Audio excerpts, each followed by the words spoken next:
Merlin, mago e sábio na lenda do britânico rei Arthur e no romance da Idade Média, aparece na história como uma figura enigmática. As inconsistências do personagem eram frequentemente ditadas por atitudes suspeitas em relação à magia e à bruxaria, é o que diz a Enciclopédia Britânica. Tudo começa com a história de um menino, Ambrosius, contada pelo antiquário galês Nennius, que viveu nos anos 800. 2 séculos depois, o clérigo Geoffrey de Monmouth adaptou o grande conto, no qual Merlin Ambrosius já figurava como conselheiro do pai do rei Arthur e mais tarde do próprio Arthur. Numa obra posterior, Vita Merlini, Geoffrey desenvolveu ainda mais a história de Merlin, adaptando uma lenda do norte sobre um homem selvagem da floresta, dotado de poderes de adivinhação. No início do século XIII, sempre segundo a britânica, o poeta francês Robert de Boron acrescentou uma dimensão cristã ao personagem Merlin, convertendo-o em profetas do Santo Graal, cuja lenda já tinha sido relacionada com a do rei Arthur. Parte da história de Merlin passou a enfatizar o lado demoníaco do personagem, mas mais tarde ele veio a ser o profeta do Santo Graal novamente, enquanto seu papel como conselheiro de Arthur estava sendo exercido. Foi Merlin, por exemplo, quem aconselhou o rei Uther, pai de Arthur, a estabelecer a Irmandade de Cavaleiros da Távola Redonda. Foi também Merlin quem sugeriu que o verdadeiro herdeiro de Uther seria revelado a partir de um teste famoso, sacar uma espada da pedra em que estava incrustada. A história de Merlin chega ao fim quando o mago se apaixona pela Dama do Lago, o que acaba causando sua morte. Mas o que é que a história do lendário Merlin tem a ver com a de Moreno? É claro, a magia.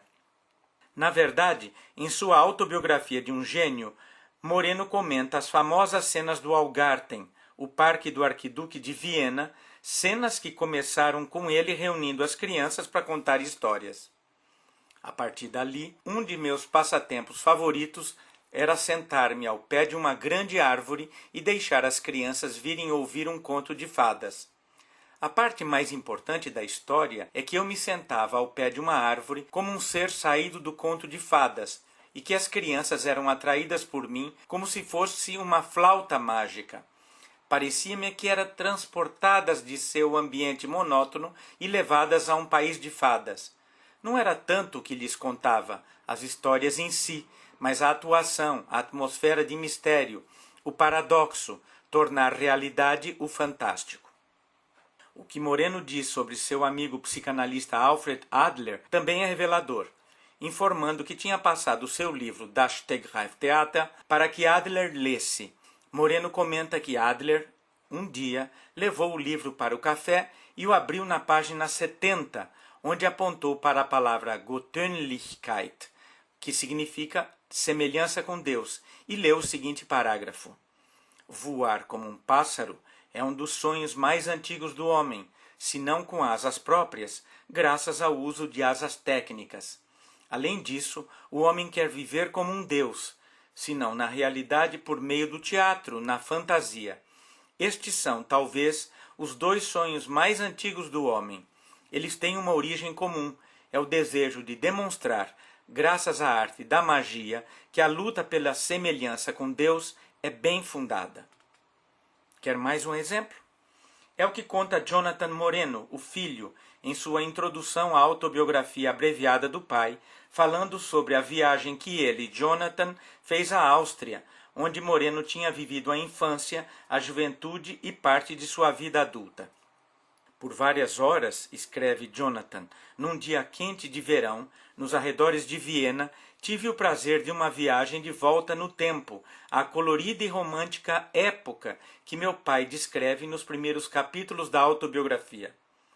Uma mulher cheia de energia e de rosto redondo, com seus 70 e poucos anos, nos presenteou com histórias sobre aquele tempo e nos falou sobre o Wunderdoktor, traduzindo Doutor Milagre, Médico Maravilha ou Curandeiro Mágico, que tratava os camponeses pelo que eles podiam pagar e que contava contos de fadas para as crianças. O próprio Moreno fala daquele período em que foi médico de aldeia, durante 7 anos, na pequena cidade de Bad Wörslau, tentando inicialmente manter o anonimato. Meu anonimato me proporcionava um certo fascínio. Quanto mais eu tentava me retrair, mais pessoas me seguiam.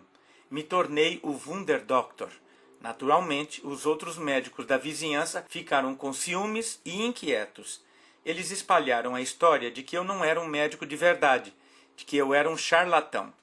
Mas a Universidade de Viena reconheceu rapidamente que eu tinha recebido sim meu diploma em fevereiro de 1917. Se eu tivesse planejado me tornar famoso, não poderia ter idealizado um plano melhor. Dessa forma, o episódio terminou num paradoxo. Quanto mais eu me apegava ao anonimato, mais conhecido me tornava. Zerka Teumann Moreno, por sua vez, também dá detalhes sobre essa dimensão mágica do criador do psicodrama moderno. Em seu livro Psicodrama, Realidade Suplementar e a Arte de Curar, produzido com outros dois psicodramatistas, Leif Dag Blomqvist e Thomas Rützel, Zerka explica: a magia e a realidade suplementar estão no mesmo reino. Moreno declarou que a espontaneidade e criatividade, o princípio gêmeo, é a base do nosso trabalho. Usando esses gêmeos para retornar à nossa fonte primordial, onde tudo é possível, somos transportados para o reino mágico que pode nos curar. Já no livro onde reúne a maior parte de seus escritos, A Quintessência de Zerka, a co-criadora do psicodrama fala de um artigo seu, de 1959, no qual apresentou uma visão global do método e das técnicas psicodramáticas. A que vem a seguir, diz ela, descreve uma técnica que Moreno criou e que ele utilizava bem antes do tal artigo ser publicado. Uma técnica popular foi e continua sendo a técnica da loja mágica. A diretora ou diretor instala uma loja de sonho ou de magia no palco. Ela, ou ele mesmo, ou um membro do grupo por ele ou ela selecionado, assume o papel de lojista. A loja está cheia de itens imaginários, valores de natureza não física. Não estão à venda, mas podem ser obtidos por meio de permuta, em troca de outros valores. Além disso, num texto seu que permanece inédito, Moreno nos dá outra chave de sua visão mágica do psicodrama. Já dei muitas interpretações do psicodrama. Aqui vai outra versão, que pode explicar o choque que frequentemente ocorre nos públicos. Lá estão eles, sentados em cadeiras confortáveis, homens e mulheres de todas as idades e etnias, bem vestidos e bem compostos, barbeados e bem penteados, maquiadas com batom e ruge, exalando dignidade e segurança. Mas agora vem o diretor do psicodrama. O que é que ele está tentando fazer? Ele os encoraja a que se livrem de todas as suas bem preparadas inibições e que removam todas as barreiras entre si. Eles têm uma vaga ideia do que ele quer, que atuem como antes, quando estavam nos primeiros meses de vida, no berço ou no berçário. Quer que eles acreditem que nada na essência mudou, que eles são as mesmas crianças que costumavam ser 20, 30, 40 anos atrás. Ele quer que acreditem que é fácil, que só precisam tirar as diferentes peles que foram adquirindo aos poucos e que cobrem o núcleo do seu ser como um verniz.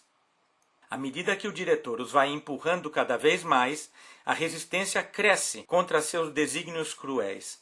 A vaga lembrança de seus passados volta mais forte. E eles se veem como bebês, nus, curtindo sua nudez e empurrando todas as barreiras, coisas e pessoas que estão em seu caminho. Sim, se pudessem tirar seus ternos e vestidos, tanto interna quanto externamente, se pudessem deixar de lado tudo o que vieram a ser, sua língua materna, o inglês, o francês ou o alemão, seus costumes, seriam mais desavergonhados, livres de culpa, espontâneos como crianças pequenas. É isso que ele quer? Que eles venham a ser como crianças de novo? Sim, é incrível dizer isso. Mas o grande truque funciona. E antes que eles percebam, se envolvem e agem como crianças. Só que esta não é a história toda. não é só que sejam crianças de novo, eles descobriram algo ainda mais divertido. Se transformaram em crianças, mas continuam sendo adultos. É uma transfiguração nova e profunda. O diretor, para libertar as suas novas infâncias, lhes ensina a utilizar várias técnicas: o solilóquio, a dramatização, a inversão de papéis, o duplo, o espelho, que trazem a sua infância de volta, mas a um nível da maturidade. E com isso estão ganhando algo que alguns deles pensaram ter perdido para sempre: sua infância. Muito bem. Mas afinal, cadê a carta? Bem, eu a encontrei nos arquivos da coleção J.L. Moreno, na biblioteca Francis Cantwell da Universidade Harvard, em Boston. Vamos a ela. A data é de 1969, ou seja, o senhor já estava na casa dos seus 80 anos. E o texto aparece tanto em inglês quanto em alemão. Aqui vai. A carta mágica do psicodrama. Uma maneira fácil de restaurar a harmonia e a paz num mundo de mal-estar e tensão. O psicodrama é uma forma de mudar o mundo no aqui e agora, com as regras fundamentais da imaginação, sem cair no abismo da ilusão, da alucinação ou do delírio. Os principais obstáculos e desafios na busca pela compreensão, a verdade e a alegria em nosso mundo são: 1. Sexo. 2. Raça. 3. Idade e envelhecimento. 4. Doença. 5. Morte. 6. Medo e frustração. 7. Língua. 8. Animais. 9. Objetos, como comida, dinheiro, transporte e computadores. E 10. Limitações humanas e falta de unidade com o cosmos. O cérebro humano é o veículo da imaginação. O psicodrama, ao treinar a imaginação, supera as diferenças que dificultam a comunicação entre os sexos, entre as raças, entre as gerações, entre os doentes e os sãos, entre as pessoas e os animais, entre as pessoas e os objetos, entre os vivos e os mortos. Os métodos simples do psicodrama nos dão coragem, nos devolvem nossa unidade perdida com o universo e restabelecem a continuidade da vida. Os conceitos básicos do psicodrama são: 1.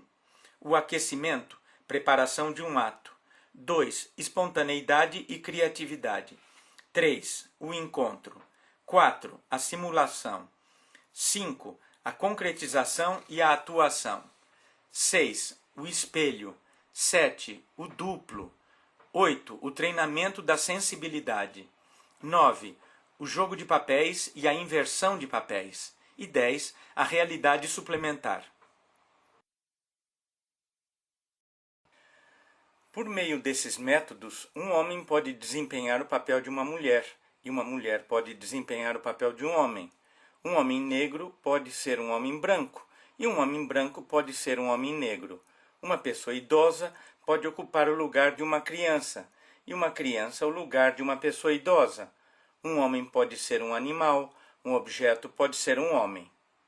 Por meio desses métodos, uma pessoa saudável pode viver com mais eficácia.